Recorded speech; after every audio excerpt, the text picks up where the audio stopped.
পরে আমি আমার ছেলেরে জুড়ায় আনতে পারি নাই, ওইখানে তো অনেক পুলিশ আছে, আওয়ামী লীগের লোক আছে, তারা বলবো আপনার ছেলে ছাত্রদের সাথে আন্দোলনে গেল কে। 19 জুলাই শুক্রবার এই কোটা আন্দোলনে ছাত্রদের সাথে যাইয়া যাত্রাবাড়ি কাজলা টুলবক্সের সামনে পুলিশের গুলিতে নিহত হয়। শুক্রবার আমার ছেলে সকালে গোসল করছে, গোসল টোসল কইরা পাঞ্জাবি পইরা জুমার নামাজ পড়তে গেছে। জুমার নামাজ পড়ে আইসা আমি রান্না করছি, আমার সাথে বৈশা খাওয়া দাওয়া করছে, খাওয়া দাওয়া করে আমার সাথে শুয়ে আসছিল। আবু সাইদ মুগ্ধ ওরা মারা গেছে ওগুলা দেখতেছিল, আমার সাথে দেখাইতেছিল আমার ছেলে, আর বলতেছিল আম্মু দেখো কিভাবে মানুষ মারতেছে পাখির মতো, এত অন্যায়, এত রক্ত ঝরতেছে, এগুলো আমার সহ্য হয় না, এগুলো অন্যায় করতেছে। আমার ছেলে এগুলো বলছে আমার সাথে আর দেখছে। পরে আমার ছেলে বিকাল হয় আসরের নামাজের সময় বলে যে ভাল লাগে না, ইন্টারনেটও বন্ধ করে দিছে, কিছুই মোবাইলও দেখতে পারি না, সব বন্ধ। তারপরে আমি বলছি শুয়ে থাকো, আর ওই বলতেছে ওই ঘরে যায় শুইছে, শোয়ার পরে আর বন্ধুরা ফোন দিছে, ফোন দেওয়া বলে সাইম তুমি কই, বলে যে আমি বাসায়, পরে বলে আসো।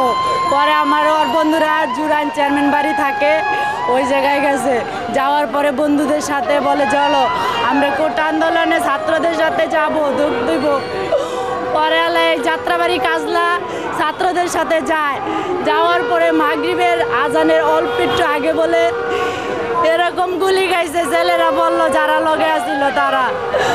গুলি খাওয়ার পরে ওরা নিয়ে নাকি বলে আমার ছেলেরে ওনকার কাছের স্থানীয় হাসপাতালের সামনে নিছে, নেওয়ার পরে ওইখানে বলে বলছে যে আমার ছেলে আর নাই, আমার ছেলে নাই। পরে ওইখান থেকে ওরা আবার নিয়ে গেছে ঢাকা মেডিকেল, ঢাকা মেডিকেল নিয়ে দেখছে ওই জায়গায় বলে ডাক্তারে বলছে যে আর নাই, নিয়ে জানগা।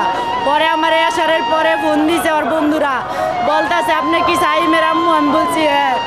সাইম তো পুলিশের গুলি খাইছে, আপনি আসেন, সাইম তো গুলি খাইছে, আপনি আসেন। পরে আল্লাহ গেছে পরে আমি দৌড়ে গেছি, যাইয়া দেই আমার ছেলে বারিন্দায় রক্ত মাখা, রক্ত চেহারা রক্ত বইরে গেছে, আমি রক্তের টালায় আমার ছেলেরে চিনতে পারি না। আমি দেই আমার সাইম বারিন্দায় একা পইরা রয়েছে, আমি ডাক্তার ডাকি, ডাক্তার আসেন আমার ছেলেরে দেন অক্সিজেন লাগান, বড় ডাক্তার ডাক দেন আমার ছেলেরে দেব, কিন্তু কেউ আসে নাই, কেউ দেখে নাই, বলে ও নাই, ওরে নিয়ে যান। এই জায়গায় দেখার দরকার নাই, এই জায়গায় রাখারও দরকার নাই, আপনি ছেলে পুলিশের গুলি খাইছে নিয়ে যান, নাইলে লাশ গুম করে লাইব, লাশ এই জায়গায় রাখবো না, এটা বলছে। আমি ভয়ে আমি অনেকক্ষণ বসে ছিলাম, কেউ আসে নাই, আমি কোনো সাংবাদিক ডাক দিছি তারাও আসে নাই, কোনো খবরই আমি কারো জানাইতে পারি নাই। পরে আমি বলতেছে নিয়ে যান, আপনার ছেলের লাশ নাইলে পাইবেন না, আপনি খুঁজা পাইবেন না, তো পাইছেন, তখন আপনি পাইবেন না, সাংবাদিক করলে পুলিশরে জানাইলে আপনি তাড়াতাড়ি নিয়ে মাটি দেন। পরে আমি আমার ছেলেরে জুড়ায় আনতে পারি নাই, ওইখানে তো অনেক পুলিশ আছে, আওয়ামী লীগের লোক আছে, তারা বলবো আপনার ছেলে ছাত্রদের সাথে আন্দোলনে গেল কে, এই ভয়ে আমি জুড়াই নিতে পারি নাই। তারপর আমি আমার নানির দেশে আবদুল্লাপুর কেরানীগঞ্জ ওই জায়গায় নিয়ে যাই, ওই জায়গায় নিয়ে আমি ওইখানে আমার পোলারে দাপন করছি। তারপর আমি অনেক মানুষের জানাইতে চাইছি, আমার ভিতরে একটাই কষ্ট যে আমার ছেলে যে দেশের জন্য রক্ত দিল, শহীদ হইল, আমার ছেলে জীবন দিল, তাইলে আবু সাইদ শহীদের মর্যাদা পাইছে, মুগ্ধ পাইছে, আরো ছেলেরা পাইছে, আমার ছেলে কেন পাইবো না? ওদিন তো আমার ছেলে কিভাবে পাইবো? কোনো সাংবাদিক ছিল না, কারণ বন্ধ ছিল, নেট বন্ধ ছিল, এই জন্য আমার ছেলে যে কাজলা যাইয়া গুলি খাইছে, এটা আমার ছেলে এদিন এই সাংবাদিকের ক্যামেরায় ধরা পড়ে নাই। এই জন্য আমি এই যে আমার ছেলে এই যে ইয়াতে গেছিল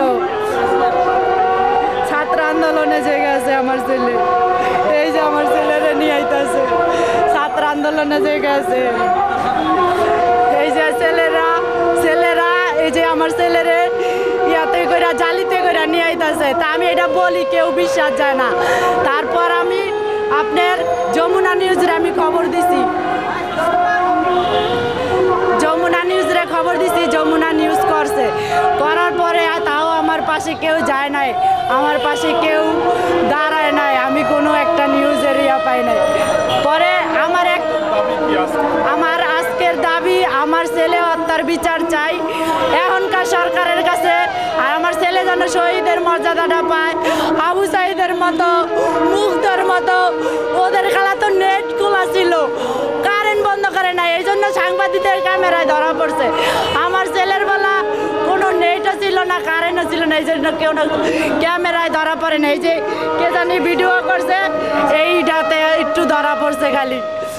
এখন আমার একটাই, আমি এই ছেলেটারে এমন একটা মা, আমি অনেক কষ্ট করে ছোটতে আমি মানুষ করছি, আমি গার্মেন্টসে কাম করছি, আমি কারখানায় কাম করছি, আমার ছেলেটার আমি তিল তিল করে মানুষ করছি।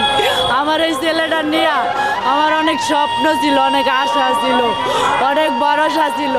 আমার এই একমাত্র ছেলেই আমার পৃথিবী আছিল, এখন আমার এই ছেলেটারে নির্মমভাবে হত্যা করলো। আমি এখন এক অসহায় মা, কীভাবে আমি ছেলে ছাড়া থাকবো বলেন আপনারা। আমার এই ছেলেটার আমি অনেক কষ্ট করে, অনেক, আমার ছেলেটার এত ভালো ছিল, এত নরম ছিল আমার ছেলেটা, কোনো দাবি ছিল না আমার ছেলে।